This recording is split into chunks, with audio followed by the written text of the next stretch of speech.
Hey, my name is Steve. And I'm Janelle. And we are from thesexuallife.com. And what thesexuallife.com is, other than being a fancy website, is it's a philosophy and it's a way of life about living a sexual life, a life of sexuality where you can be you. You can be social, you can be sexual, and be yourself. We firmly believe that sexuality isn't a bad thing, and that a lot of the confusion and frustration surrounding it is just the lack of understanding of sexuality. So, basically, we're doing this video on the 3 steps to sexual honesty. Sexual honesty, we believe, is understanding yourself, understanding what you like, what you're into, even could be who you're attracted to, but it's really understanding who you are as a sexual being.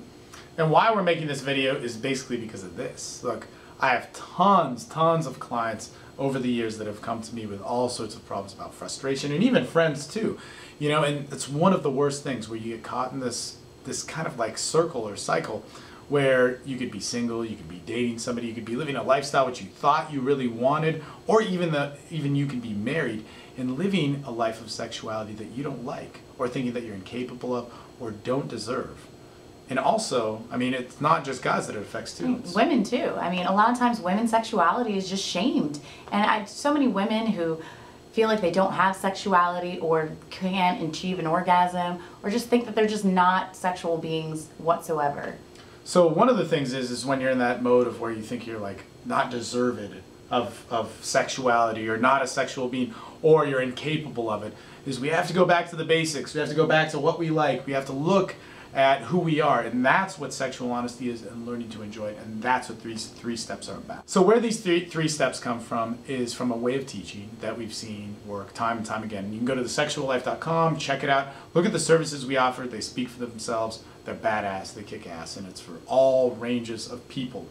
And basically what we start out with is working with your identity. That's who you are. Who you are as a core person. That's your perception of yourself, your perception of how you feel other people view you, what you're attracted to, your career even, your passions, your purpose, your family, all that sort of stuff. So you look at that and see what it is you're attracted to, what's attractive about yourself. From there, we design a map of how you can express that and explore that out to the world. Which brings us to the 3 steps of sexual honesty. Our first step is to explore it. And once you explore your identity, we want you to explore your sexual identity and see who you are and what connects you to a sexual experience, what you like, what you're into, who you're into. And one of the things is that people are always wrapped up, and you said it before, about like that guilt, that shame, that like those fears attached to sexuality. You need to look at it. I don't care. I don't care if you're single and you're not having sex, you know, or I don't care if you're married and your sex life, you think it could be a little bit better, but it's a little bit flat, and it's kind of like in that moment where it's like, hey, you want to do this thing? All right, are we supposed to? You know? Your sexuality can be an amazing thing, and it should be taken to its level of ultimate human expression.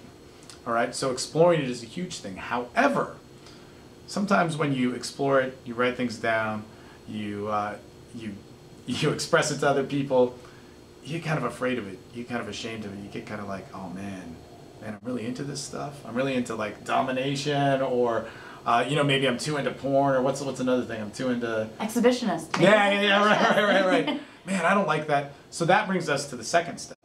The 2nd step, own it. Own it. That's who you are. That's what connects you to a sexual experience. If you are an exhibitionist, that's who you are. So, but check this out. Look, throughout, you know, my sex life, which started actually when I was 18, and you know, I didn't really know what it was, and you know, it unfolded all these things which I might have been a little bit insecure about, or not even known I was insecure. I became like massively insecure, massively afraid about it. I became overly sensitive about different things, but I was afraid of it. And I liked certain things that maybe I thought other people didn't, and I didn't have the ability to own it and say, look, this is me. This is who I am. From walking up to a woman and approaching her and asserting yourself and expressing yourself, all the way to how you are in a sexual relationship with that person, you're having sex with them on a regular basis, you always have to own who you are and what you want and your identity, and that all comes from exploring it.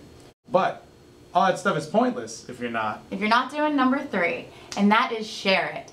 A lot of the frustration that surrounds sexual honesty is people's unwillingness to express who they really are and what their identity is.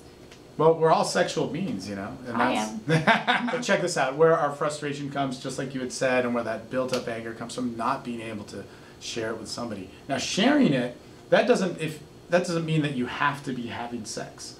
I believe that sex, or the act of sex, or sexuality and seduction, begins from the moment you start interacting with somebody. So sharing it could be a certain level of eye contact, a certain level of touching, a certain level of putting yourself out there.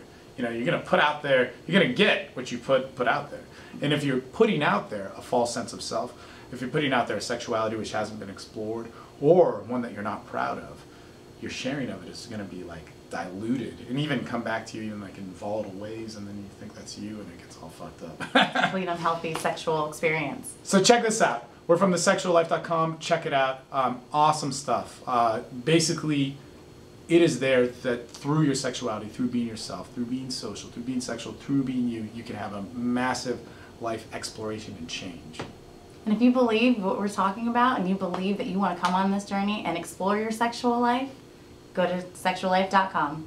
Check us out. Sign up on the email list. Thanks a lot.